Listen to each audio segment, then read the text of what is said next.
आती है सीने में जब जब सांसें भरता हूँ, तेरे दिल की गलियों से मैं हर रोज गुजरता हूँ।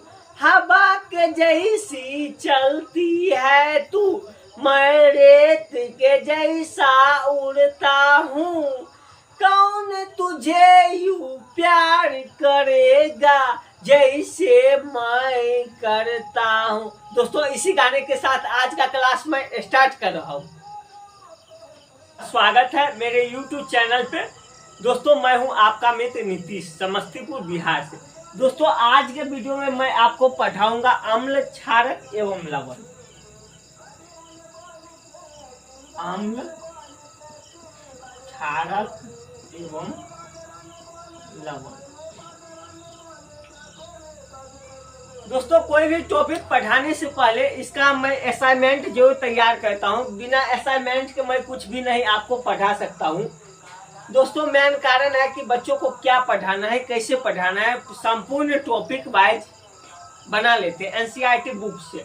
उसके बाद दोस्तों उसके अकॉर्डिंग ही बच्चों को पढ़ाते हैं। तो इसीलिए दोस्तों थोड़ा सा वीडियो बनाने में समय लग रहा है, लेकिन दोस्तों वीडियो रेगुलर आता है। एक दो दिन बीच में कभी कभी कोनो काम हो जाने के कारण एब्सेंट हो जाते हैं, लेकिन दोस्तों ऐसा बात नहीं है, वीडियो रोज आएगा। तो दोस्तों सबसे पहले अम्ल के बारे में हम पढ़ेंगे। किसके बारे में? अम्ल के बारे में। अम्ल को दोस्तों इंग्लिश में कहते हैं एसिड। दोस्तों अम्ल को इंग्लिश में एसिड कहते हैं। ऐसा पदार्थ जो स्वाद में खट्टे हो, ऐसा पदार्थ जो स्वाद में खट्टे हो, तो दोस्तों उसको हम बोलेंगे अम्ल। क्या बोलेंगे? अम्ल। दोस्तों मैंने लिख भी दिया है, अम्ल स्वाद में खट्टे होते हैं। अम्ल नीले लिटमस पदार्थ को लाल कर देता है। दोस्तों अम्ल नीले लिटमस पदार्थ जो होगा उसको लाल कर देगा। दोस्तों अम्ल वे पदार्थ होते हैं जो जलीय विलयन में घुल के H+ आयन देता है। कौन सा आयन देता है? H+ ion. अम्ल जो स्वाद में खट्टे हो। अम्ल की परिभाषा मैं लिख के आपको बताता हूँ। जो पदार्थ स्वाद में क्या हो? खट्टे हो। स्वाद में खट्टे हो तथा जिसका जो नीले लिटमस पदार्थ को लाल कर दे, तथा नीले लिटमस पदार्थ को लाल कर दे।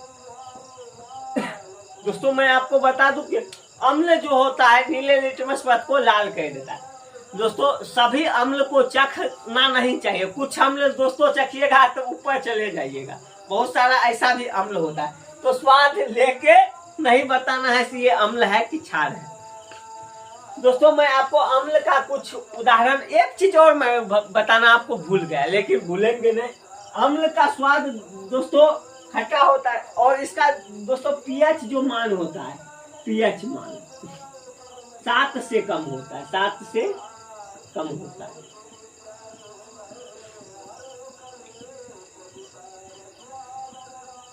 दोस्तों अम्ल का pH मान 7 से कम होता है, कोई दिक्कत नहीं होना चाहिए।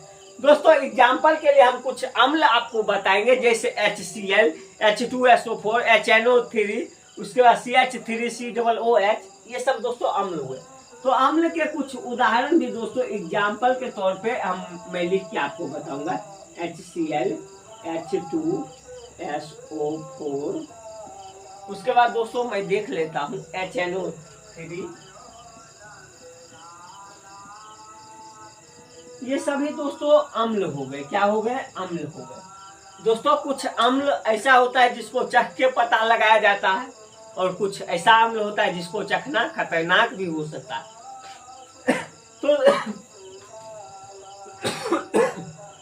तो दोस्तों कुछ प्राकृतिक अम्ल भी होते हैं, उसका नाम बताएंगे। जैसे दोस्तों नींबू आप खाए होंगे। नींबू में दोस्तों रहता है सिट्रिक अम्ल। कौन अम्ल? सिट्रिक अम्ल। सिरका में एसिटिक अम्ल, टमाटर और जेलिक अम्ल, दही में लैक्टिक अम्ल। दोस्तों आपके बोर्ड एग्जाम में 10वीं में कम से कम दोस्तों इससे 5 नंबर का क्वेश्चन रहेगा। 5 अंक का। तो दोस्तों इस टॉपिक अम्ल, क्षार एवं लवण जो चैप्टर है ये बहुत ही आपके लिए इम्पोर्टेंट है। तो दोस्तों कभी कभी पूछ देता है सिरका में कौन सा अम्ल होता है, तो सिरका में दोस्तों एसिटिक अम्ल होता है। दोस्तों जितना भी चीज जो आपको काटेगा, डंक मारेगा, जैसे हो गया मधुमक्खी, हो गया बिरहनी, हो गया भौरा, इस सब में दोस्तों मेथेनॉइक अम्ल रहता है। कौन सा अम्ल? मेथेनॉइक। जो अम्ल आप, जो चीज आपको डंक मारेगा मतलब काट लेगा और जिससे दर्द होगा, तो उसमें दोस्तों मेथेनॉइक अम्ल होता है। आशा कहते हैं कि दोस्तों यहाँ तक आप जरूर कुछ सीखे होंगे। फिर भी कुछ नहीं समझ में आया, फिर भी लास्ट तक वीडियो देखिए, समझ में जरूर आएगा दोस्तों। एक बार नहीं समझ आता है, दोबारा वीडियो देखिए, दोबारा समझ में नहीं आता है, तीसरी बार देखिए, ऐसे करके देखते आप रहिए, समझ में जरूर आएगा। दोस्तों अब क्षार के बारे में मैं आपको बताऊंगा। क्षार क्या होता है, किसके बारे में? क्षार। क्षार दोस्तों स्वाद में होता है कड़वा, कौड़ू लगेगा। कैसा लगेगा? कौड़ू। क्षार दोस्तों लाल लिटमस पथ को नीला कह देगा। ये लिखना भूल गए, नीले लिटमस पथ को लाल कहेगा, इसका उल्टा कहेगा। इस स्वाद में खट्टा होता है तो कड़वा होता है, कौड़ू लगेगा। क्षार वे पदार्थ होते हैं जो जलीय विलयन में OH- आयन देते हैं। दोस्तों जलीय विलयन में घुस कर क्षार OH- आयन देगा। और दोस्तों ये लाल लिटमस पथ को नीला कहता है। कौन? क्षार। दोस्तों मैं एक चीज आपको बताना भूल गया, लेकिन बता देता हूँ। दोस्तों पेट की अम्लता को दूर करने के लिए MgOH2 या CaOH2 मिट्टी की अम्लता को दूर करने के लिए प्रयोग किया जाता है। दोस्तों इसका प्रयोग कब करेंगे? मिट्टी की अम्लता को दूर करने के लिए CaOH2 इसका प्रयोग करेंगे। अब पेट की अम्लता को दूर करने के लिए MgOH2 इसका प्रयोग करेंगे। दोस्तों अब मैं इसको थोड़ा मिटा देता हूँ, जिससे आगे का क्लास करने में, कंटिन्यू रखने में कुछ सहूलियत है। तो मिटाने के लिए कुछ पेज लेते हैं। दोस्तों इसको मिटा देते हैं।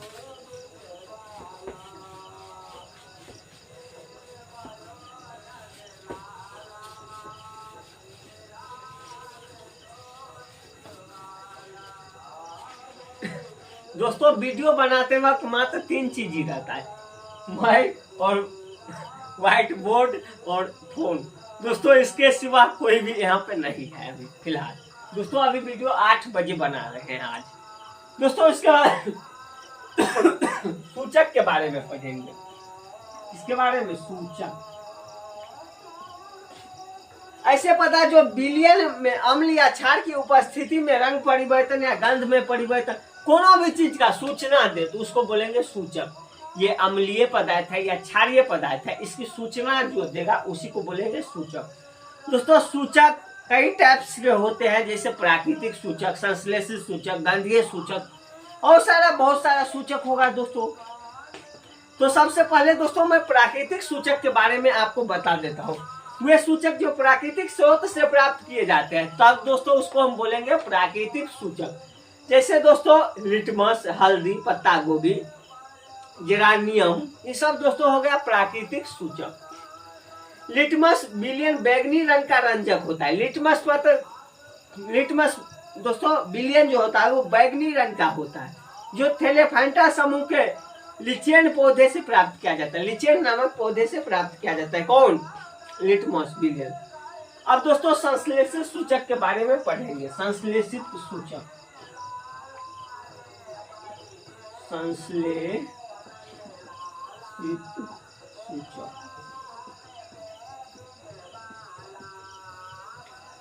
दोस्तों वे सूचक जो रासायनिक रूप में तैयार किया जाता है, जो सूचक रासायनिक रूप से तैयार किया जाएगा तो दोस्तों उसको हम बोलेंगे संश्लेषित सूचक।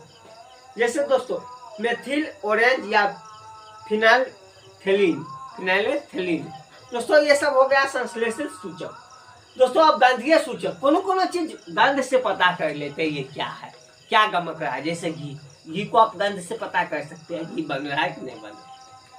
ऐसे पदार्थ जिसकी गंध अम्ल या क्षारीय माध्यम में बदल जाते हैं उसे गंधीय सूचक कहते हैं। जैसे दोस्तों प्याज, प्याज दोस्तों गंधीय सूचक का एग्जाम्पल हो गया, गंधीय सूचक, इसके गंध से ही हम पता लगा लेंगे प्याज है। क्या है? प्याज है। वेनिला, वेनिला भी दोस्तों होता है, इसका भी स्वादिष्ट पता लगा लेते हैं दोस्तों। अब हम अम्ल के गुण बताएंगे। अम्ल में कुछ दोस्तों खास गुण होता है, जैसे अम्ल स्वाद में खट्टे होते हैं, ये जल में घुल के H+ आयन देते हैं, ये नीले लिटमस पथ को लाल कर देते हैं, इसका जलीय विलयन विद्युत का चालन कहते हैं दोस्तों। ये हो गया अम्ल के गुण। दोस्तों क्षारक के गुण धर्म, ये स्वाद में खट्टे होते हैं, क्षारक दोस्तों स्वाद में खट्टे होते हैं, ये जल में घुल के OH- आयन देता है, ये लाल लिटमस पथ को नीला कर देता है, ये छूने पे साबुन जैसा लगता है। कौन? क्षारक। कौन? क्षारक। तो दोस्तों डिफरेंट बिटवीन अम्ल एवं क्षारक। कभी कभी दोस्तों अपना बिहार है, बिहार में बाहर है, नीतीश कुमार है, कुछ पूछ सकता है, ये बिहार बोर्ड है। तो दोस्तों आपसे कभी कभी पूछ देता है अम्ल एवं क्षारक में अंतर, अम्ल एवं क्षारक में अंतर बताए दोस्तों। ऐसा 2 नंबर में क्वेश्चन आ जाता है, इधर लिख दीजिएगा अम्ल, इधर लिख दीजिएगा क्षार। दोस्तों 1 नंबर में लिखिएगा अम्ल स्वाद में खट्टे होते हैं। क्या लिखिएगा? अम्ल स्वाद में खट्टे होते हैं।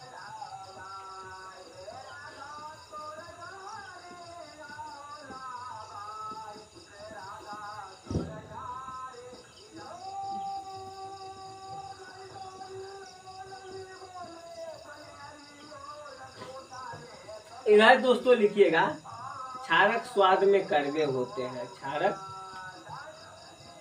स्वाद में कड़वे होते हैं। अम्ल दोस्तों स्वाद में खट्टे होते हैं, क्षारक स्वाद में कड़वे होते हैं। इसका अम्ल का pH मान 7 से कम होता है, pH मान जो होगा 7 से कम, 7 से कम होता है, और दोस्तों क्षारक का pH मान 7 से अधिक होता है।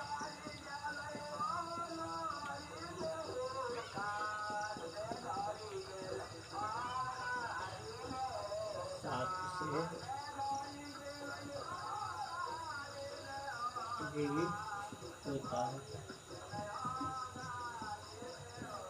दोस्तों।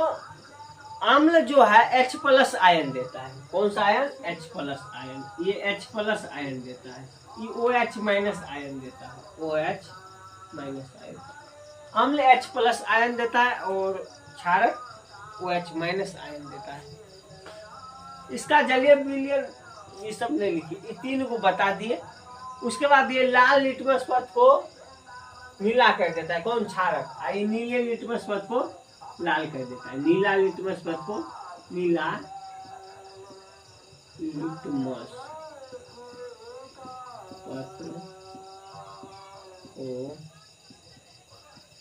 लाल कर देता है, लाल लिटमस पथ को नीला कर देता है, लाल लिटमस पथ को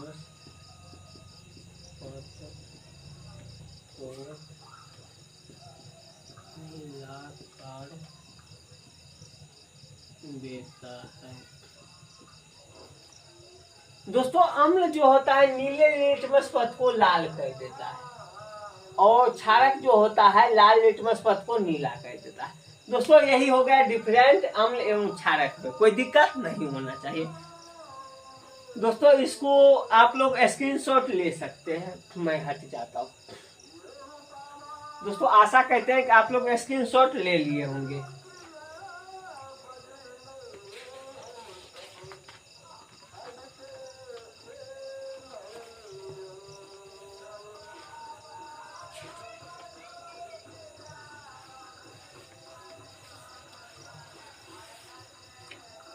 दोस्तों अब अगला वीडियो में मैं आपको बताऊंगा अम्ल की धातुओं के साथ अभिक्रिया कैसे करना है, उसके बाद क्षारकों के साथ धातु अभिक्रिया कैसे किया जाता है, यही सब दोस्तों 2-4 अभिक्रिया ही अब बचा हुआ है। बस ये चैप्टर खत्म हो जाएगा, उसके बाद लवण के बारे में पढ़ेंगे। दोस्तों इस टॉपिक में बस इतना ही रहने दीजिए, अगले टॉपिक में और अधिक जानकारी आपसे शेयर करेंगे। दोस्तों ये वीडियो दोस्तों आपको कैसा लगा मुझे कमेंट करके जरूर बताइएगा। दोस्तों फिर मिलते हैं किसी नेक्स्ट वीडियो में, तब तक के लिए बाय बाय।